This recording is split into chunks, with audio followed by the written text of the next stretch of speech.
Hello and welcome to another edition of the Sporting Kansas City Show on your home for SKC Soccer, Sports Radio 810 WHB. I am Nate Bukaty. Not in my basement this time. There's no bookshelves behind me with books that I pretend to read. This time I have Matt Beasler behind me because I'm at the radio station in my office. And yes, this is what I have. I have a life-size cutout of Matt Beasler in my office. That's just kind of the way things operate here. But as always, I want to welcome in Carter Augustine and Aly Trost to the proceedings. Carter is in front of a lamp at the Disney Wide World of Sports complex.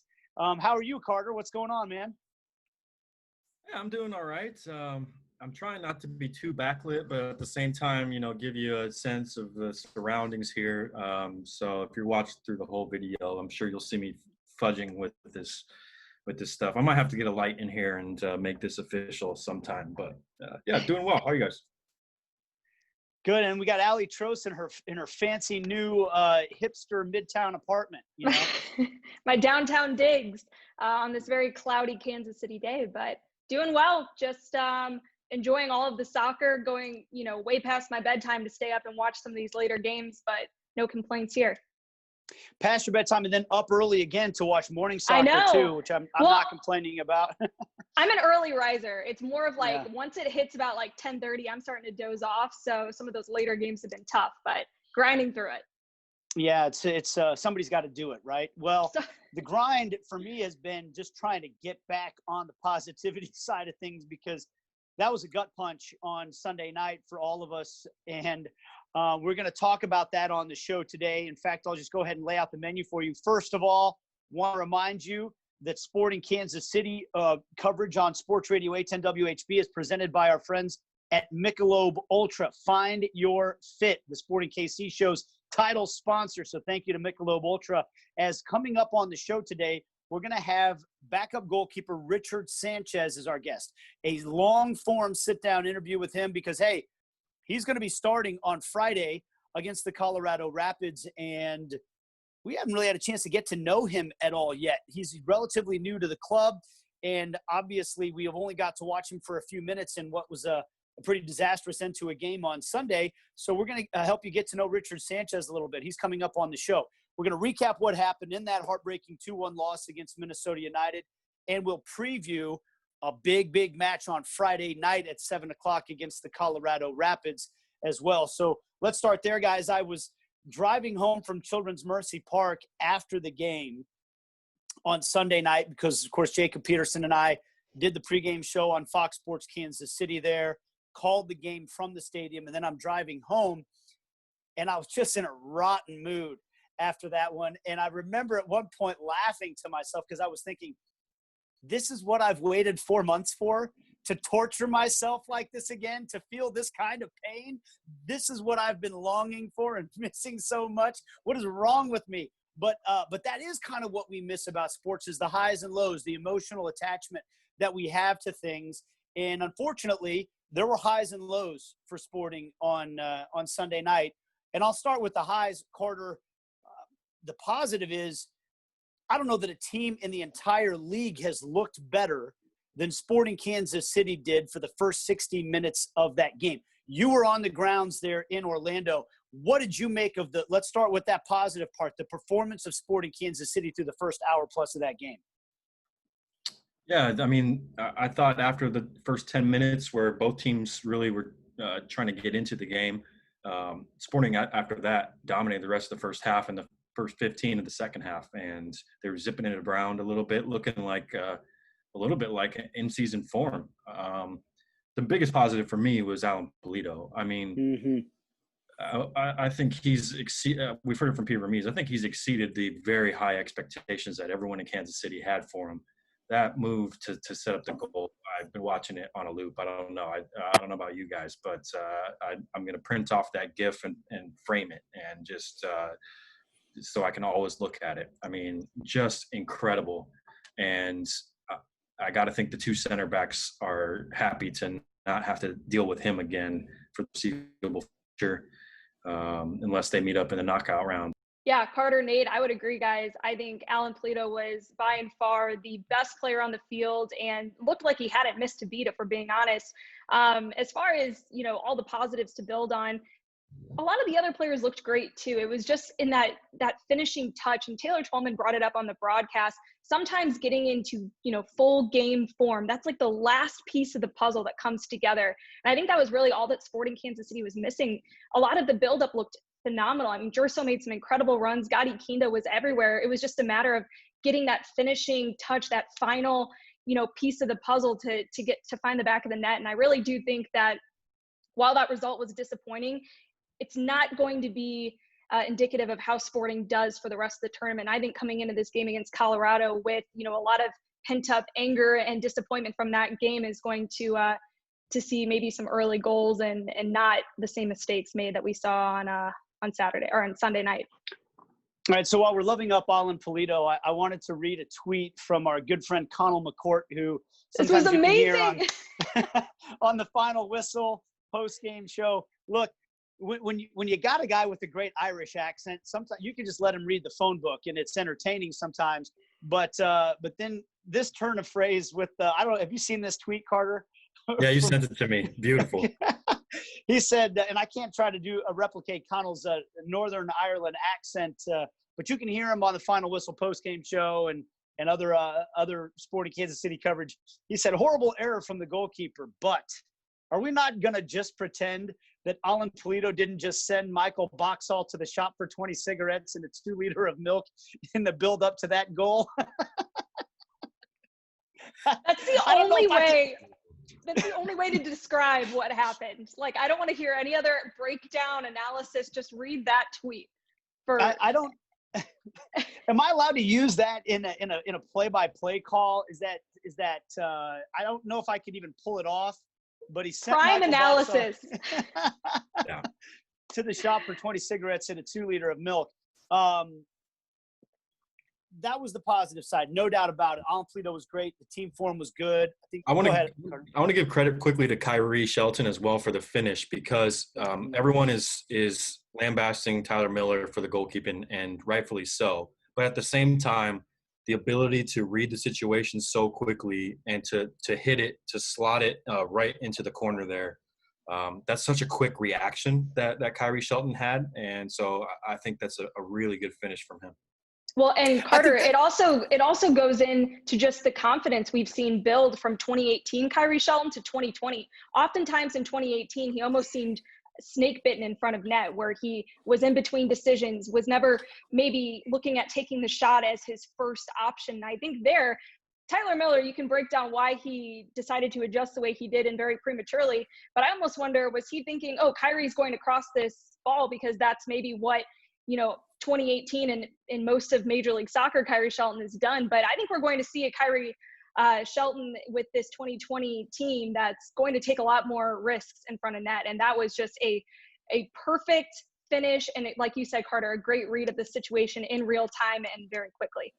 I think that's a great point in terms of the scouting report. Tyler Miller probably was gambling there, because even I thought in this preseason, there were a few times where I thought Kyrie deferred and tried to set his teammate up instead of having a shot when he could have. And so that probably went into it a little bit, Tyler Miller making that mistake. But I think you're also, if that's true, look, Kyrie knows that's a tough angle where he's coming from. So, and he knows he's got a teammate coming down the field. So it's very possible that his first instinct in that situation was, I'm going to put this ball across and set up my teammate. When he glances up and sees the goalkeeper darting away from his near post, to make that adjustment, like Carter said, to change what your first, to go with your second choice, or to change what you're doing at full speed when you've been running for 30 yards with the ball at your foot, and to not just change your decision, but execute it perfectly, it looks a lot easier than it is. Anybody that's ever been in that situation, even in the old man 30 league, can tell you that to have that composure and ability, that was a good finish. And you're right to bring that up, Carter, that Kyrie Shelton deserves more credit than he's getting for the way that he put that away. 100%. It looks easy that he's slotting it in there, but like you said, just the ability on the fly to change. I mean, I thought like Tyler Miller, he was going to square it the entire time. And making my debut as a game photographer, I completely messed that up because I was waiting on the penalty spot for whoever was crashing in. So I was fooled just like Tyler Miller. And Aly, that's a wonderful point about the confidence.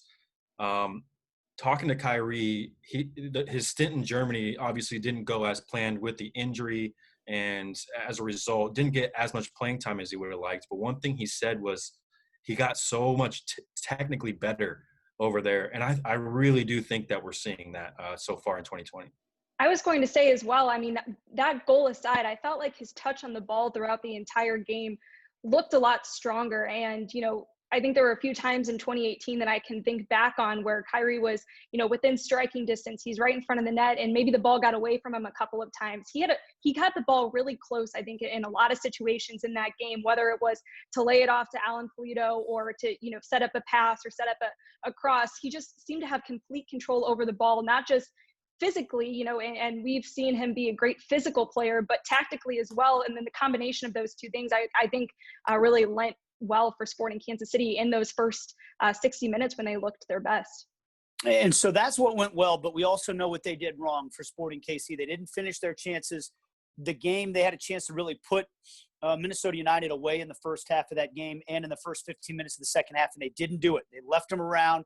Once Minnesota United got confidence, and then once they got the red card, Sporting Kansas City did not shift into a different mindset well enough of managing the game and killing it off, and they paid the price for it.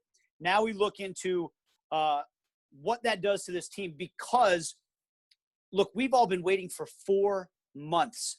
Sam Mellinger was on the morning show with us on Monday, and I thought he brought up a really good point. Losing a game like that hurts if it's in the middle of July in a regular season as just 1 out of 34 games. That game's going to sting when you dominate a game and you give up 2 goals in stoppage time to lose. When you do it after a 4-month layoff, when you've been, you know, doing all this work to try to get back out on the field and you've gone all the way down to Orlando and it's the first game of a competition, it stings that much more. So I want to ask you, Carter, because you're down there with the team, they can't let this one sit around and affect the way they go about things this week in a negative way. Maybe they can use it as motivation, but they got to jump right back because they've got a game in just a few nights that they have to get a result out of now against the Colorado Rapids. Have you gotten any sense for, you know, how the team has responded so far and how they are going to respond going forward from what was such a gut punch? Yeah, I think if you think about it coming in, it's probably one of the worst, you know, ways to start off, right? Not just that you lost, but you played so well and you just get a huge gut punch. And Peter Vermees, I talked to him after the game, and you know, he said, you know, that's soccer. Oftentimes it isn't fair. And actually, the guy, we have 2 people that have been serving us most of our lunches and breakfast and dinner down here, and they're turned into big Sporting fans because the guys and the staff are obviously, I think they're just excellent people, and they treat them so well. So we've turned them into Sporting fans from Orlando fans. And so we've converted them. So that's a good start. But I thought it was actually very poignant. He said the exact same thing as Peter, that soccer isn't always fair, but he also pointed out that's why we love it, right? Like the goals matter so much. And I always laugh when people say, oh, it's so low scoring, this, that, and the third. You don't understand how much a goal means if you have that mindset. So the result wasn't fair, but as far as I can tell, training today, the intensity was incredible. Guys were flying around. I think, as Aly pointed out earlier, this is a chance for them to come in like a swarm of bees and just be really angry and use that to motivate them going into the game on Friday.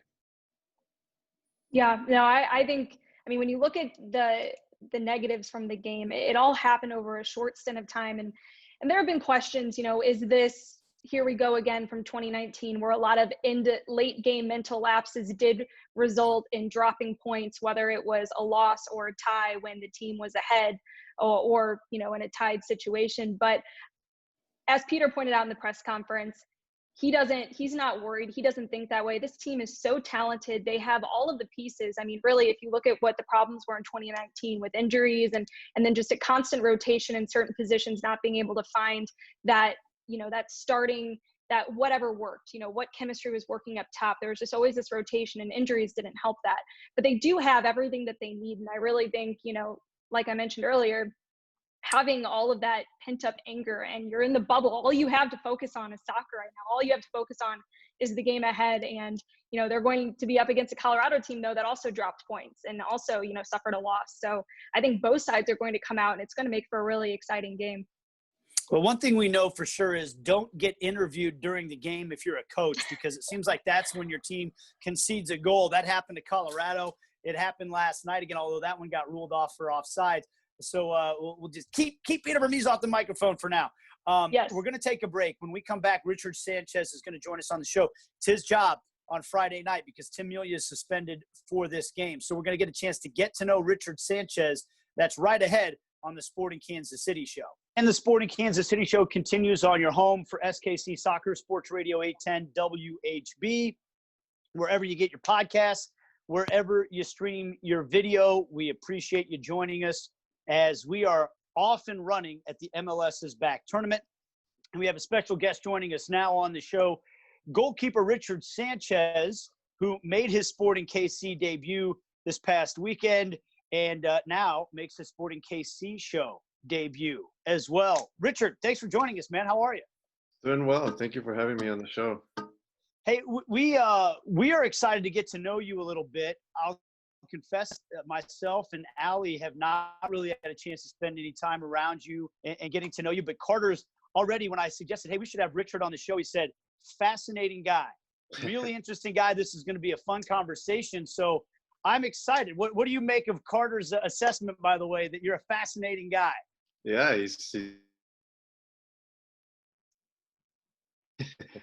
So what I'm going to start it open-ended then. What is the most interesting thing about you? Interesting thing about me? Man, that's a good question. I would say maybe that I like Mediterranean food. Maybe not a lot of people would guess that. Maybe they would assume probably it's Mexican food, but I'm very tuned in with the, for some reason, I don't know why, but the Arabic culture and just all that stuff. Yeah, maybe that's probably one of the more interesting things. Can you take us back, Richard, to kind of what got you into soccer growing up? I definitely want to get into how you went over to Spain. Yeah, no, it was my dad was the one who got me into soccer. He played just in like the Sunday leagues out in California. And he pretty much had a soccer ball at my feet ever since I started walking. I would just kick it. And then he would take me to his games. He would put me in behind goal actually, and I would just kind of watch him do his thing. He started off as a defender, as a center back, but then he kind of hurt his knee and hopped in goal, and then would just take me to his games and I would watch him. So did your dad, did you have a team that you rooted for? Did you watch a lot of soccer with your dad as a kid as well? No, to be honest, I didn't have a team growing up. I would say Cruz Azul just because my dad is a big Cruz Azul fan. But I changed allegiance right around I was probably 5-6 years old, where I was like, no, I want to go for Chivas, and my dad was kind of sad about that. But no, I can't really say that I had a team growing up that I would watch. And soccer, I wouldn't really watch it a lot. He would sit down and watch games on a Saturday or a Sunday, and there would be times where I would sit down with him. But I was more of a guy that would like to be outside in the backyard, just kicking the ball, really. So one of the big questions that we've had for everybody down in Orlando is how have you been staying entertained, especially in your first year with this new team, trying to find ways to stay occupied while not playing soccer in the bubble? Yeah, I mean, when all this started, obviously it was difficult on all of us. I think we were all trying to figure out ways to kind of keep the mind busy. And one of the things that I honed in on was just try to stay away from, the negative energies, with all that, maybe could be coming from social media and things like that. So I would use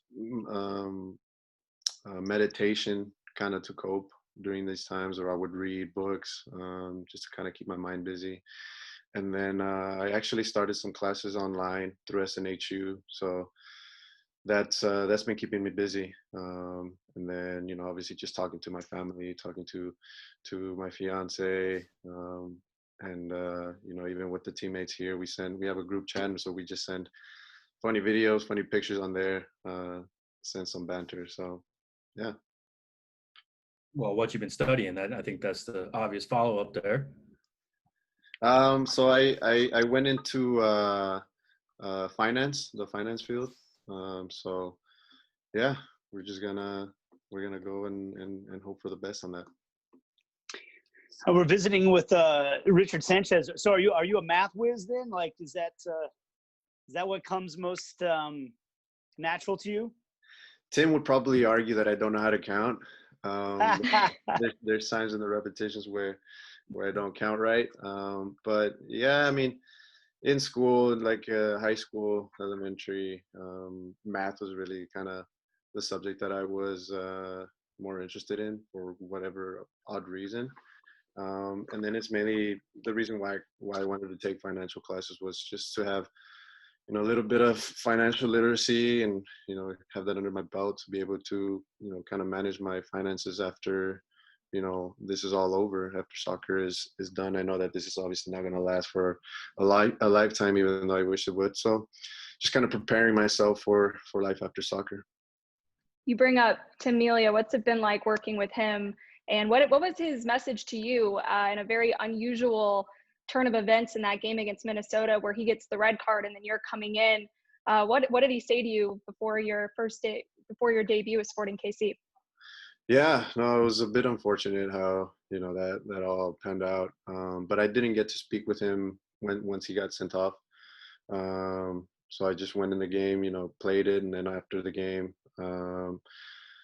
he just spoke with me and said, hey, obviously you have this opportunity coming up, just take advantage of it, do your thing, and everything will be well. So it's been great having somebody like Tim, obviously a great goalkeeper, and has performed on a consistent basis throughout a lot of years. So just being with him, training with him, I get to see the qualities that he has, and maybe put some of those qualities into my game so that I can be better as well. I want to continue on your debut here in just a second, but I just want to backtrack real quick because I'm not sure a lot of Sporting fans know a lot about your background. And I think it's really fascinating to me that you went to Spain as a young man to play for in the Atletico Madrid Academy. How did that come about? And I mean, moving to a different continent at such a young age, what was that like?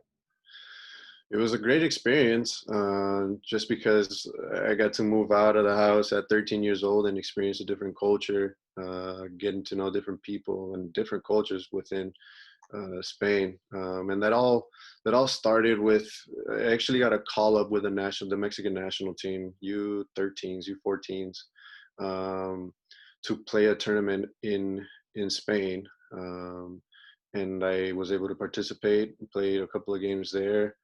And I caught the attention of an agent out there, a Spanish agent. And he offered me the possibility to go out to Atletico Madrid at 13 years old. And I went for it. It wasn't easy, to be honest. At first it was very, very hard, just because I was going to be leaving my family. I was going to be leaving home at such a young age.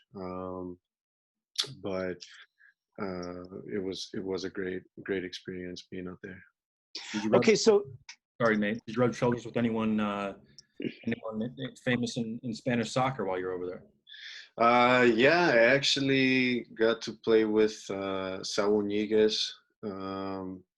He's the number 8 for Atletico Madrid, and then also with the Spanish national team. Oliver Torres as well. And yeah, those are kind of the guys that I rubbed shoulders with during my time there. Once again, we've got Richard Sanchez, goalkeeper for Sporting Kansas City, on the show here. And man, I want to ask about all these experiences because I just feel like I try to put myself in the mind of where I was in life at 13 years old. And yeah, I think I wanted to get out of the house, but I think that had you then all of a sudden said, okay, now you're going to move halfway across the planet out of the house and kind of be on your own, I think that might have been a little daunting to me. But I also want to ask you about the concept of playing for the Mexican youth national team as a Mexican American. What was that like? And if you are in that situation, how were you received by your Mexican teammates? I'm just curious what that experience was like for you. Yeah.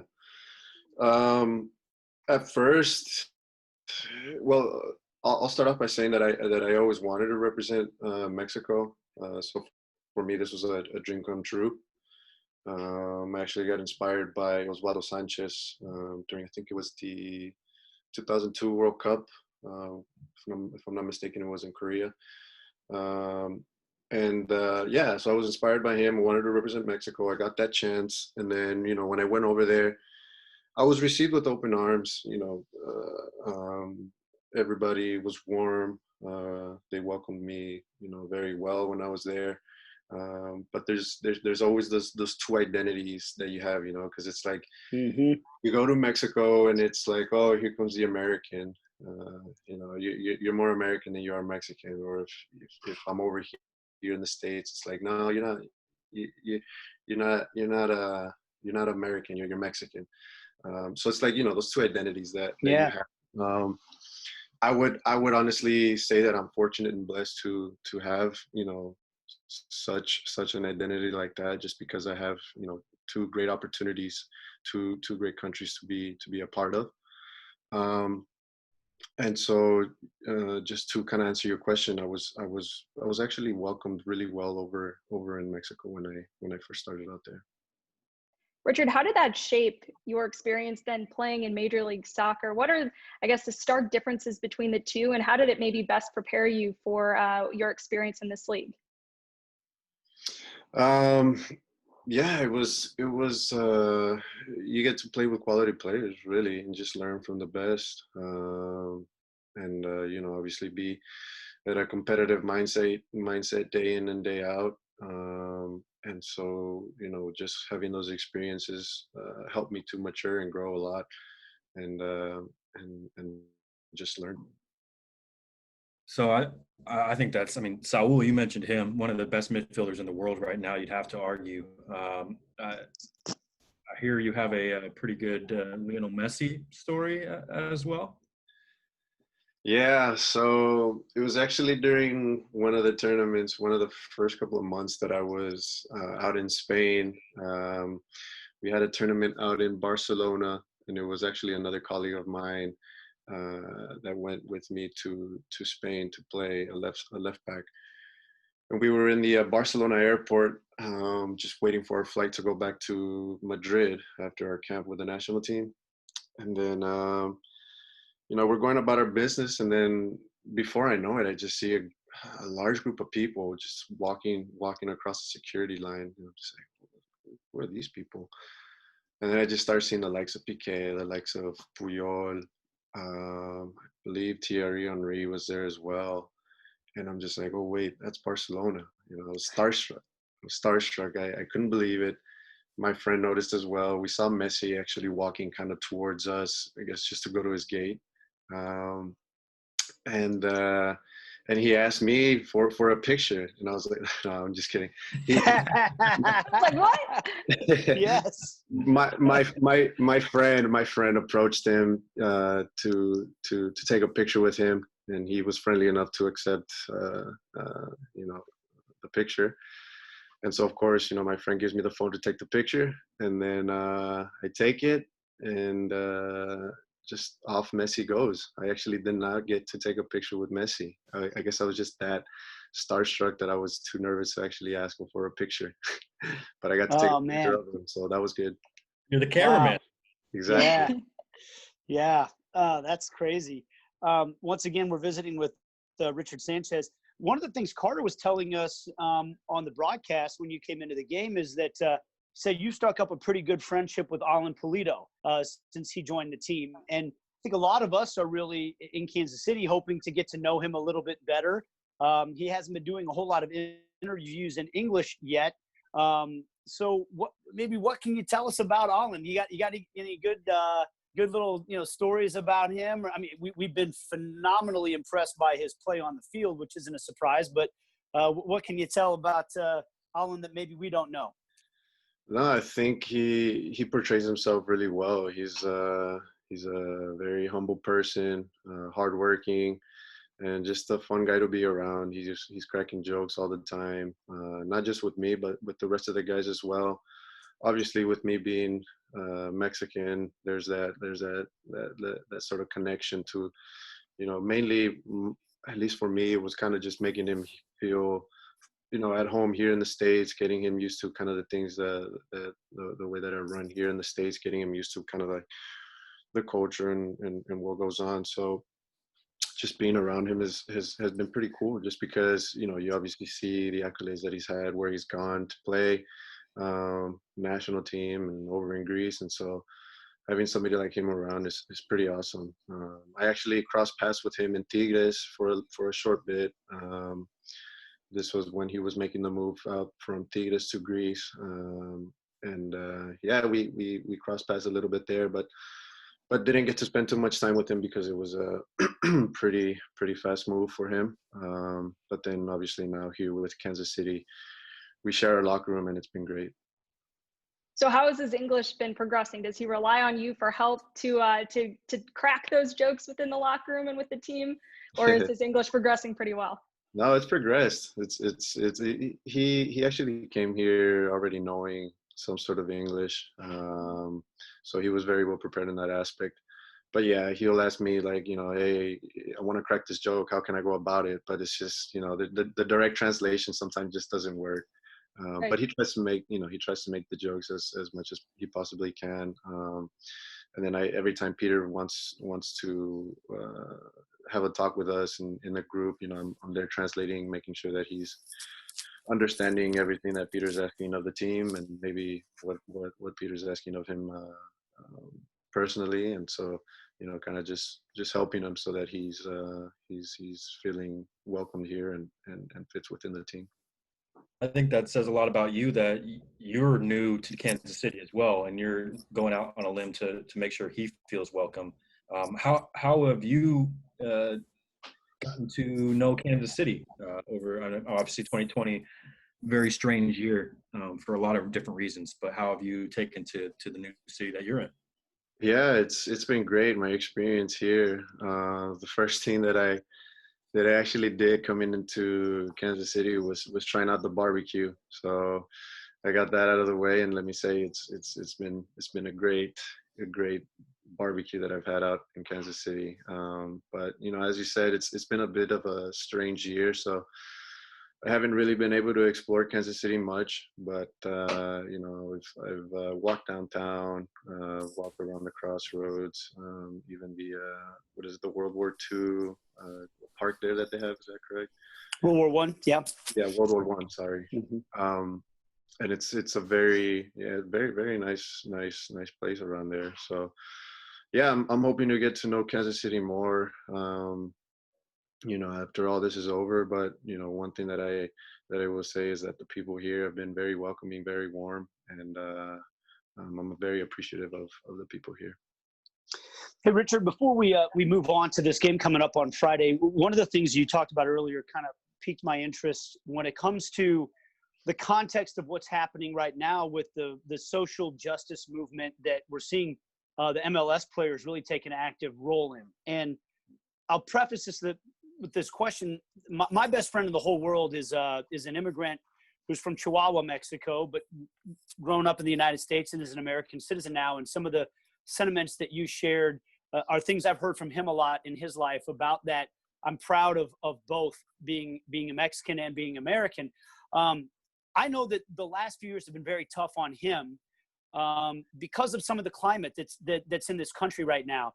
And I also know that this movement, even though the term is Black Lives Matter, he feels a very personal connection to that, because in some ways he feels like his life has been marginalized a little bit, and that's a very emotional thing for him. So I'm curious for you, when you've watched what's happened in the league, with what you guys are doing with the names and things that you're able to write across the bottom of your jersey, do you have any particular thoughts that you'd like to share, or does this have any specific personal connection and meaning for you and what you've experienced in your life?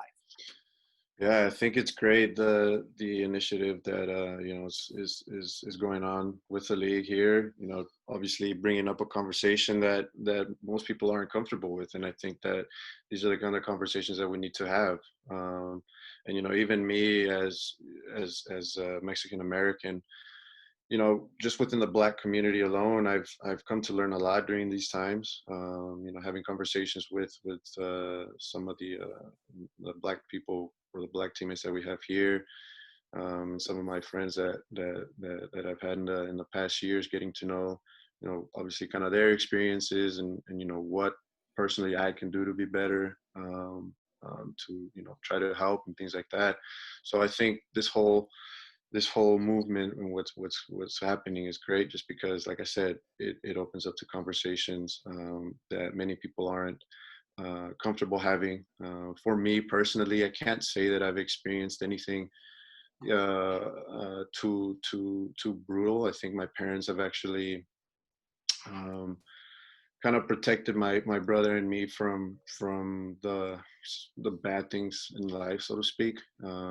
So I know that maybe in their lifetime or during their younger years, they've experienced things, but just with all this movement and the way that things are going on right now with the racial aspect of life, we're all human beings and we all bleed red, and so it's just let's be one.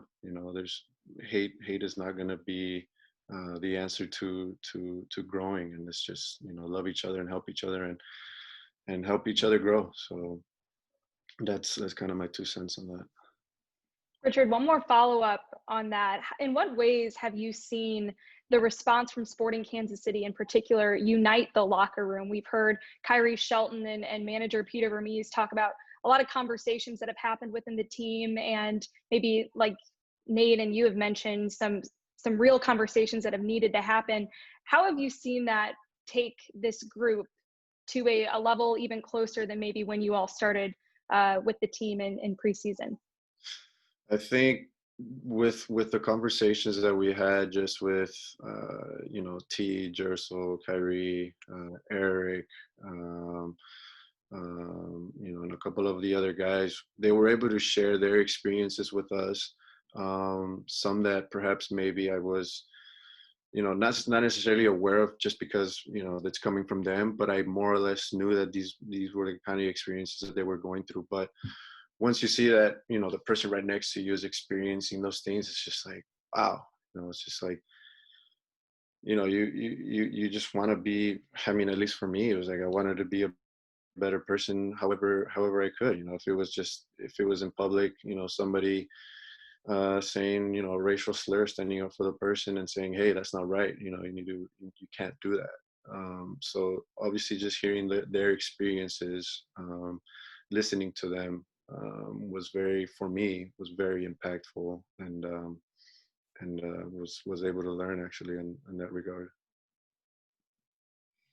Well, difficult transition, but we need to talk a little bit about the soccer that's going on here, and you guys, of course, played so well for especially the first hour against Minnesota United, but came up on the wrong end of the score sheet. What was kind of the feeling after that game? Yeah, we were devastated. We felt like we were very well prepared for this match. We felt physically, mentally, everything, we felt good, and it was just frustrating to leave the field with that result at the end. But these are great opportunities to learn from and to bounce back even stronger. And now just prepare for Friday against Colorado. And prepare is the key word, because, hey, you're going to be in goal on Friday because, Tim Melia, we know, is suspended now because of the red card. We referenced earlier that that's a tough spot to get thrown into the way you were. I mean, you walk onto the field and you're facing a free kick before you even have a chance to get yourself into the flow of the game. This time around, you get to practice all week knowing that you're the number one. I'm curious, like, how different does that make this opportunity this week? How much does that help you getting ready for the Rapids on Friday? Well, as a backup, that I've been in this past couple of months, what I've learned is you always have to be prepared, and because incidents like these can happen. And so for me, I'm just excited at the opportunity. Obviously, it was unfortunate the way that this happened. But now it's just taking advantage of the opportunity to help my team to win against Colorado in this case, and just making sure that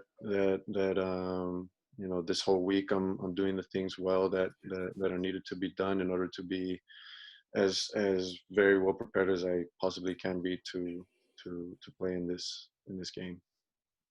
Richard, Jerso Fernandez shared in an interview this week that he and the entire team have nothing but confidence in you going into this next game as the starter. How motivating is it to hear your teammates, your coaches come out in full support vocally, just in a very unusual situation with the change happening the way that it did? Yeah, it's been great. The support from the guys has been phenomenal, and it's very telling of the group in general. It's a very united group. And the locker room that I from the beginning I felt very welcome. So I'm very appreciative of the support, and just like they support me, I support them. So it's reciprocated, and now it's just a matter of going out there and performing. One aspect of the game I think a lot of people are going to be paying attention to is you're going from one team that was very good at set pieces to another that is one of the top in the league at set pieces. And you as the goalie, that's a big responsibility for you. Are you guys kind of monitoring the set piece situation with Colorado because they were so good over the past year? And what are some things that you focus on as a goalkeeper trying to defend a team that's so good in those situations? Yeah, well, these past couple of days, we've just kind of been transitioning from our past game into the week, and so we haven't really gone over, obviously the tactical part of it. But I did go over some video with Alec Tufty, the goalkeeper coach, and yeah, we went over kind of the set pieces and obviously their strength with a couple of the players there. They have that sort of advantage, but it's just about having confidence in ourselves, making sure that we're alert and having a big presence in the back whenever those situations do come about. And obviously with my communication and my leadership in the back is going to be important to making sure that we do get the job done and that we do feel secure in the back. So yeah, just prepare for the match now. All right, finally, Richard, saving the most important for last, the standalone mustache. There is some power behind that thing. I mean, you were rocking that thing incredibly well. That was the thing we saw right when you walked out onto the field. And that, to me, that projects confidence, that projects, just belief and a presence. So are we still going to see the standalone mustache on Friday? And maybe what kind of confidence does it give you, and just maybe any thoughts you have on it whatsoever? Yeah, the mustache decides to fly and slap itself on my face a couple of times here and there. Wait, so was this a quarantine decision, or was this has this always been your look? No, it's crazy enough. It was last year really. I was kind of just cleaning up, trimming my beard, playing with it. And then I just look at myself in the mirror and I'm like, you know what? I'm going to go for the mustache. Why not? Yeah. And so, yeah, just ever since, I kind of just kept it. Maybe grew out the beard, or maybe trimmed it, maybe, kind of left it low. But during this quarantine, obviously, just trying to have fun with myself and my face, I, kind of just went for the mustache and kept it. I said, why not? Let's just keep it. So for this match, yeah, I'll keep the mustache, and just a different look that I like to have. You're rocking. Okay. I have one last thought on this, because I've learned, my boyfriend started growing out his beard, and there's all of these like different grooming techniques and things that go into. I mean, there's oils, there's like, do you have like this just array of mustache and beard grooming? Like, is there a lot that goes into it, or do you just kind of let it go? No, I just let it go, let it flow. I don't have any of the oils. Nothing fancy. No, I need any help. I was thinking. I think my boyfriend got swindled then into buying things that he didn't need. Some people need it. Some people need the help, but Richard's is, I'm telling you, that thing. And which also, don't you think we could get Carter to rock something like that? I mean, look at this. Yes. Right? I think you can. Yeah. Not next to Richard. Not next to Richard, man. That's I can't live up to that. Looking like Carter, that's your the Dolly. Yeah. Yes. Carter, that's your bubble project for the next couple of weeks, is to get the next week. We expect to see your first iteration of that right here on the sporting show. I can't live up to this guy, so I'm gonna.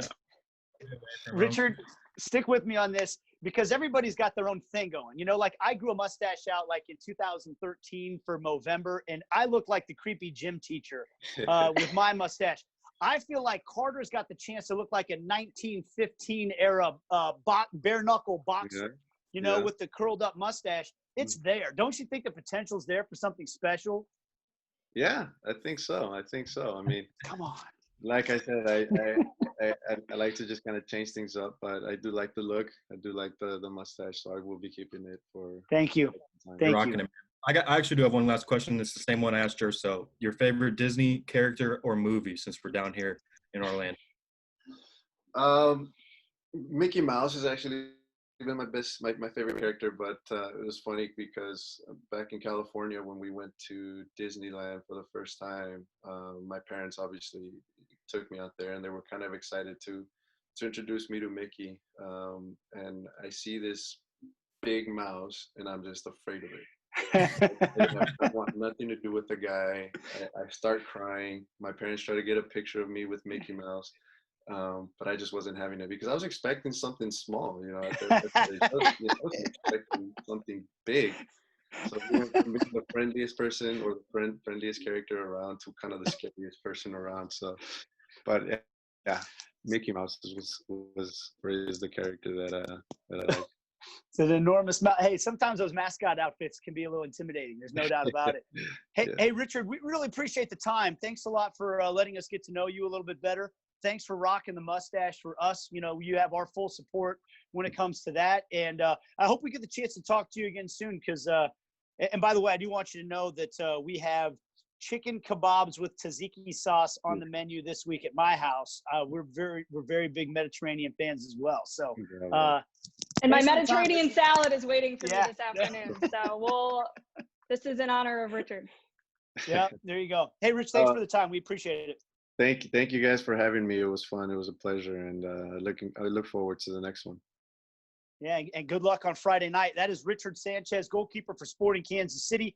He'll be in goal on Friday night as Sporting take on the Colorado Rapids, which you can listen to right here on Sports Radio 810 WHB. Back to wrap things up on this edition of the SKC Show right after this. All right, back to wrap things up on this edition of the Sporting Kansas City Show presented by Michelob Ultra. Our thanks to Richard Sanchez for joining us. Carter, you're right. Interesting guy. He's got, he's had a lot of experiences already in his life. And Sporting Kansas City, you're going to need him to step up big time in this game against the Colorado Rapids on Friday night. Yeah, they are. Obviously, it looked like he was a little cold when he came into the game against Minnesota. So Sporting's going to need him to step up. And it's interesting to me because you always hear, goalkeepers are a different breed, different mentality. A lot of times they're crazy.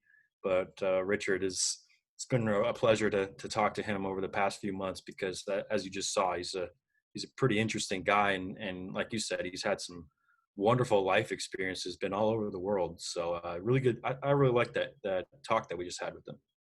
Hey, I just hope that he can finally get on the other side of the camera in a picture with Lionel Messi. Oh yeah, so let's talk about this game. The Colorado Rapids guys, they played against Real Salt Lake right after Sporting Kansas City did, and I'm not sure which team you'd rather be, the team that's coming off of the heartbreaking loss like Sporting Kansas City, or the team that kind of got, I don't know if I want to say they got pounded, but they lost 2-0, and I don't really feel like they look like they were ever the better team in that game. I guess I'd rather be Sporting Kansas City situation where you feel like, hey, we're a good team. We just kind of didn't handle our business at the end of the game. But this Rapids team was everybody's darling. Not everybody. A lot of people really like this Rapids team, the way they closed out last season under Robin Fraser, the way they started this regular season 2-0. I'll start with you, Carter. What do we really know about Robin Fraser's Colorado Rapids team right now? I think you're right. I think we've started to see over the back end of last year and into the first couple of games, he's really starting to change the team to what he wants. And I think they press a lot higher than they had before. So especially in those first two games, they really made it difficult on the opponent by their high pressure. Obviously, Sporting has dealt with high pressure in the past, and when they're zipping it around, they maybe a key to the game will be trying to get in behind if they do press up high, and Sporting has the guys to do that. And then it was interesting talking to Vermees at practice today. He actually brought up he didn't think that they were as bad as a lot of people have been making them out to be in the RSL game. He just thought RSL were much more clinical on the attacking third of the field, and he said actually he thought Fraser's team is looking better and better. So I thought that was fascinating to hear from Vermees. And the other thing for me, so on offense, Sporting, I think we'll try and get in behind. And on defense, it's set pieces for me. And we saw Minnesota really cause some havoc with their good delivery on set pieces. And Colorado has been one of the best teams over the past year and a half or so. I think any team with Kai Kamara is going to be one of the best teams at set pieces. And so they've capitalized on having him on the team, and Sporting's going to have to deal with that.